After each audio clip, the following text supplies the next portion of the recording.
there everyone, so I'm at the mall right now, here to pick up uh, Paul George's first signature shoe, so the Nike PG1. So I'm in front of Foot Locker right now, it's right there, and they'll be opening it in a few minutes. Just want to make sure because in Winnipeg, this is the only location. I'm from Winnipeg, and this is the only location that they would release the PG ones. I tried online like earlier today, like this morning, around 2 a.m. our time, and it got sold out in like minutes.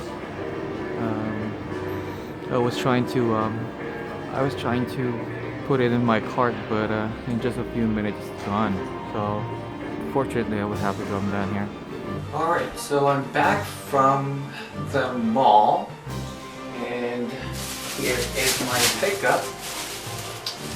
So basically, there was a line when I was the first in line, but it picked up, and a few minutes later, I'm very lucky to got my size because those guys behind me wasn't able to get the shoes in their size basically. So let's go ahead and take a look at it.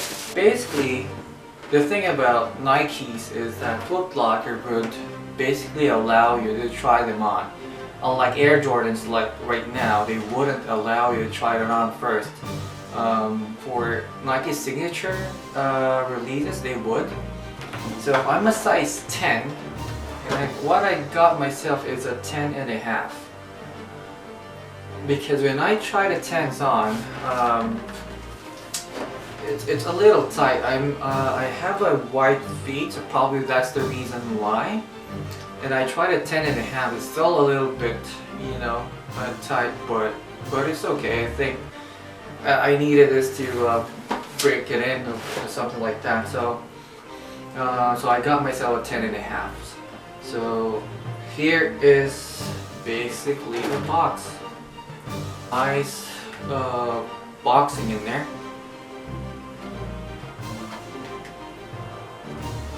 It's $145 in Canada and $110 in the US, so that's not too bad for a signature shoe. So if you may notice, this is PG's logo.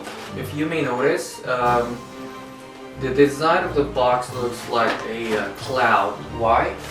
This signature shoe was designed by Tony Hardman, and Paul George asked Hardman to design like a shoe which like feels like clouds on his feet. So basically, this is Paul George's first signature shoe with Nike, and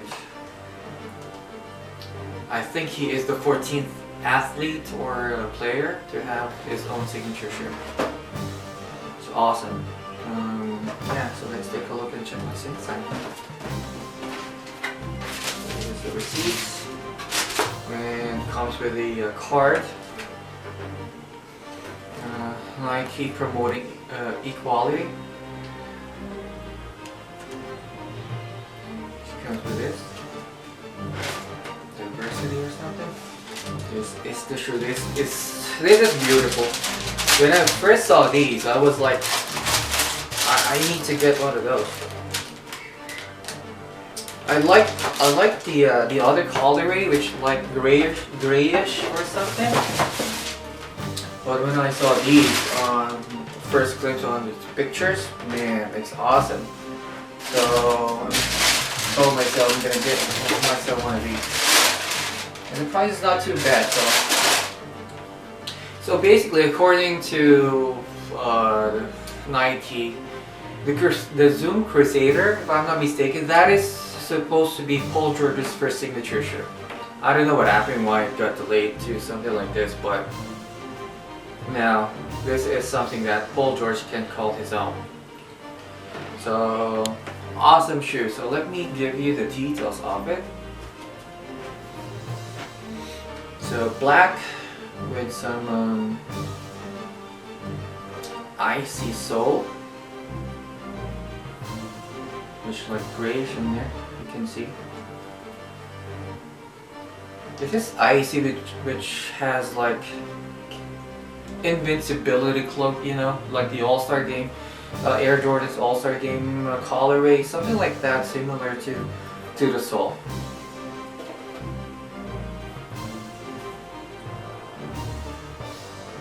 And this one right here reflects. See that? It's beautiful.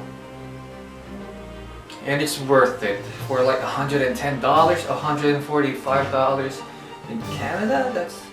That's basically awesome. And it has a strap. And some fly wire too.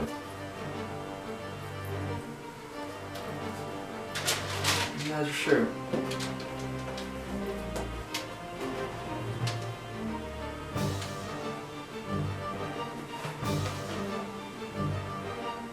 So it has green and then this one is red. You could see the numbers in there. So the 8387 is the pair number. Basically, Nike released 12,000 pairs of these, and I got that the 8,387th pair. So only 12,000 pairs worldwide was made or was released. Beautiful. And 661, I guess that's the area code. 90 Air California somewhere area code. 661. And then the 90 is Paul George's birth year. Yeah, so 1990. And 317 is, I guess that's the Indiana area code. So that explains the numbers in there. So the strap is basically, this is something that Paul George requested from Tony Hartman, which is the designer. Paul George is a huge fan of the Nike Janowski. So the shape of the shoe and the looks of it is also inspired by that shoe. The traction, as you can see, so the traction is basically unique. That is something that hasn't been done with a basketball shoe yet. Normally they would do herringbone or blade traction, something like that, but this one is different. This looks like a fish scale. Why? Because Paul George loves fishing. So the details on the traction is basically for Paul George's love for fishing. There's also some small details on the shoe, like numbers on this part in here. This is on the left side of the shoe, medial part. So it's 5115. I don't think you guys can see it. That is to honor basically Paul George's first daughter, which is the date of birth, and on the other side it's 5290. That is Paul George's date of birth or birthday. Paul George's logo, it's PG. He basically requested it to look like a bow tie. So yes, you can see it's P and then G, and then yeah, which looks like a bow tie. This colorway, the materials on this specific colorway has mesh on some part of the shoe, like this one, for breathability. I think this is mesh, and also on this part right there, and some of it is also leather. I think this is, I don't know what type of leather it is, probably suede. No, it's not suede. This part right here is leather.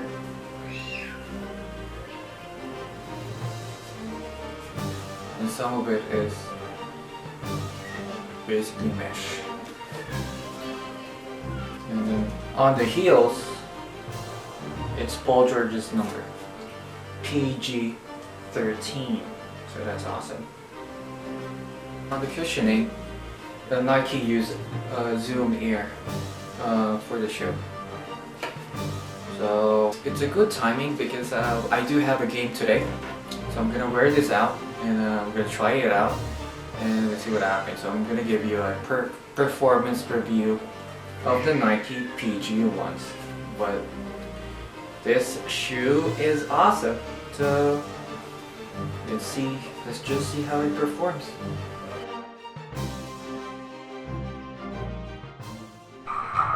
When reviewing a basketball shoe, I factor several things like traction, cushion, materials, fit or lockdown, and looks.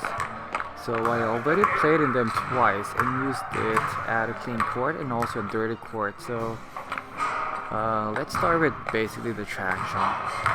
For the traction, the Nike PG1 used a fish scale-like traction.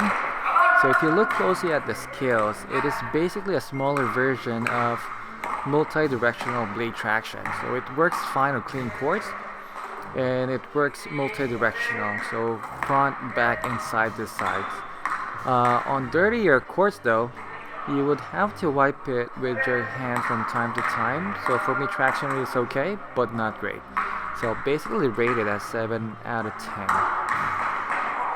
For cushion, Zoom Air was used on cushioning and the insoles felt like membrane foam, so you can definitely feel softness, but there is no bounce. So court feel is awesome. So for me, cushioning is also 7 out of 10. On its materials, like most signature shoes, materials may depend on the coloring. So for the PG1 Shining, it is a combination of mesh, leather, and Flywire. Enough for it to make it light, but still, tough. So I like the material, so for me it is 8 out of 10. So for fit, have a size up for guys like me who has wide feet. So too snug for me when I tried a size 10. It was perfect for a 10.5. So lockdown was awesome. Strap could be adjusted in spite of being a low top shoe. I like how it locks basically your feet. So it's for me, fit is 9 out of 10. Look, so it is the primary reason why I bought it, because I love the way it looks. So from the shape, how the strap was placed, basically the outsoles, it is beautiful. This is specific colorway is dope. So look wise, this is definitely my favorite signature shoe of the year so far. 10 out of 10 for me. So overall, it is 8 out of 10. So definitely would get a job done if you are a player who is not looking for some bounce and cushioning and would like to get a better court feel. So this is a shoe that may not make my rotation on the basketball court because I'm a little heavy for my height, and I would like to get some bounce on my shoe, but will definitely make the casual shoe rotation. So it is really worth it because of the price, looks, and performs okay on court too. So yeah, that is basically for the performance review, and thank you guys for watching, and until the next time, bye.